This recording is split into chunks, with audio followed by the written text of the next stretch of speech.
नमस्कार मित्रों, स्वागत है इस वीडियो पे जिसपे हम लोग बात करने वाले हैं कक्षा 10 का चैप्टर नंबर 3 है जिसका प्रश्न नंबर 3 हम हल करने वाले हैं। एनसीईआरटी है प्योर और इसके क्वेश्चन आपको बोर्ड परीक्षा में 100% देखने के लिए मिलेंगे, तो इस क्वेश्चन को अनदेखा नहीं कीजिएगा। एक एक करके हम क्वेश्चन को समझते हैं। यहाँ पर हमसे कह रहा है कि अनुपातों A1/A2, B1/B2 और C1/C2 की तुलना कर ज्ञात कीजिए कि निम्न समीकरण युग्म द्वारा निरूपित रेखाएं एक बिंदु पर प्रतिच्छेद करती हैं, समांतर हैं अथवा संपाती हैं। कहने का मतलब यहाँ पे 3 प्रश्न दिए गए हैं और हम तीनों को ये बताना है कि ये जो इनसे बनने वाली जो रेखाएं हैं वो प्रतिच्छेदी रेखाएं हैं, मतलब एक बिंदु पर प्रतिच्छेद करती हैं अथवा समांतर हैं अथवा संपाती हैं। तो हम सबसे पहले समझेंगे कि समांतर, प्रतिच्छेदी और संपाती रेखाएं क्या होती हैं। हम एक एक करके समझते हैं, ठीक है। तो हम क्वेश्चन को शुरू करते हैं मित्रों। देखिए दोस्तों, यहाँ पर मैंने प्रश्नों को नोट कर लिया है, 2 प्रश्नों को नोट कर लिया है और इसके माध्यम से हम समझेंगे कि कब कोई 2 रेखाएं समांतर, संपाती और प्रतिच्छेदी कहलाती हैं, ठीक है। तो और तुलना करके बताना है। तो A1 यहाँ पर आपकी बात आई है कि A1/A2, B1/B2 और C1/C2 क्या है।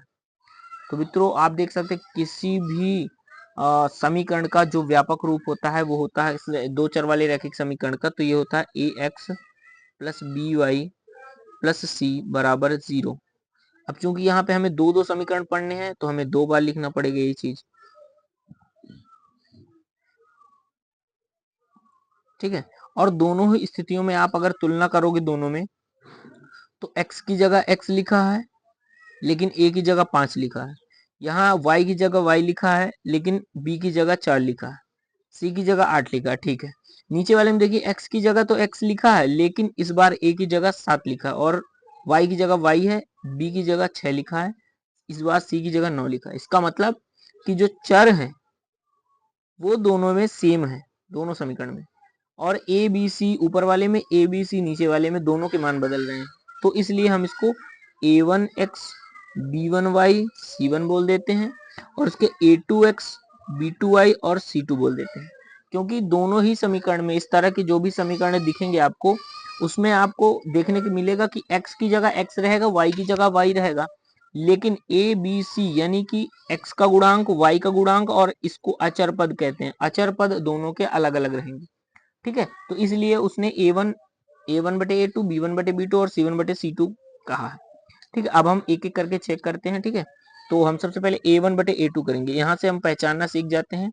यहाँ पर ये हमारा A1 हो जाएगा, ये हमारा B1 हो जाएगा और ये हमारा C1 हो जाएगा। इसी तरह नीचे वाले में ये हमारा A2 हो जाएगा, ये हमारा B2 हो जाएगा और ये हमारा C2 हो जाएगा।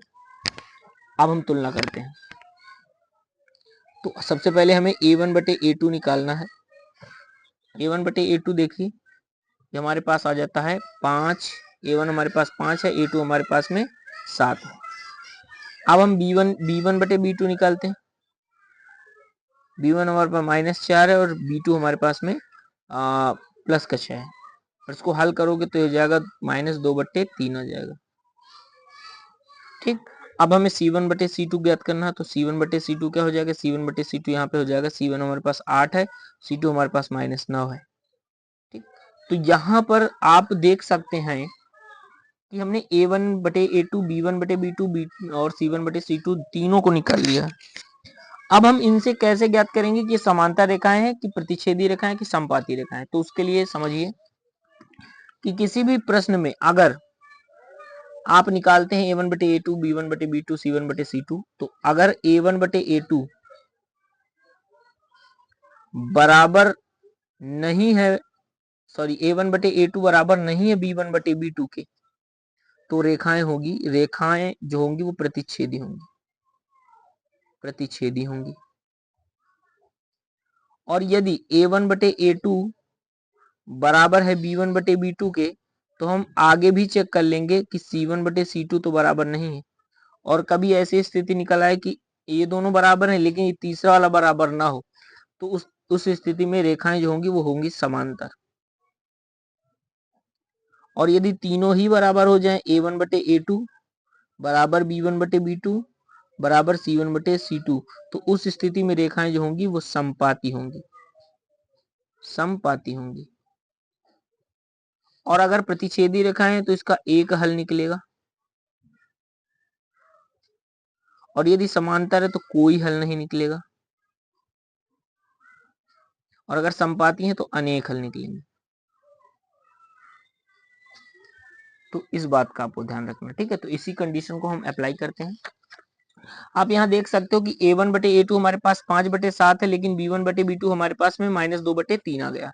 तो यहाँ से हम ये कंक्लूजन निकाल सकते हैं कि a1 बटे a2 यहाँ से बराबर नहीं है b1 बटे b2 के, ये वाली कंडीशन बन जाएगी।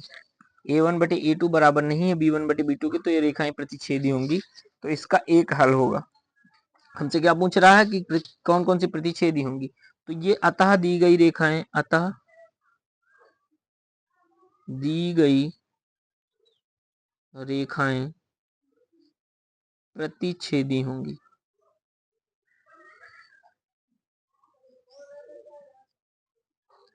ठीक, इसी तरह अब यहाँ पे देखिए, सबसे पहले हम a1 बटे a2 निकालते हैं। a1 बटे a2, तो a1 बटे a2 हमारे पास कितना हो जाएगा, a1 हमारे पास 9 है, a2 हमारे पास 18 है, जो कि हो जाएगा 1 बटे 2 हो जाएगा। फिर b1 बटे b2 निकाल लेते हैं। b1 बटे b2 हमारे पास हो जाएगा 3 बटे 6, दैट मीन्स 1 बटे 2 हो जाएगा। c1 बटे, अच्छा इन दोनों बराबर आ गए, ये दोनों बराबर आ गए, तो इसका मतलब हम आगे निकालेंगे। अगर यही दोनों बराबर ना आते तो हम ये फिर से यही वाली कंडीशन लगाते, तो हम फिर से अब c1 बटे c2 निकालेंगे। तो c1 हमारे पास में है 12 और c2 हमारे पास में है 24, और इसको भी काटेंगे तो 1 बटे 2 आ जाएगा। अब आप देख सकते हैं कि a1 बटे a2, b1 बटे b2 और c1 बटे c2 तीनों बराबर आ चुके हैं। तो अगर तीनों बराबर होते हैं तो आपके पास कंडीशन क्या बनेगी, a1 बटे a2 बराबर b1 बटे b2 बराबर c1 बटे c2, तो रेखाएं होंगी समपाती और अनेक हल होंगे। तो इस बार रेखाएं कैसी होंगी, इस बार रेखाएं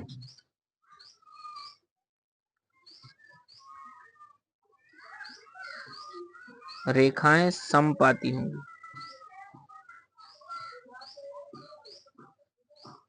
और अनेक हल होंगी।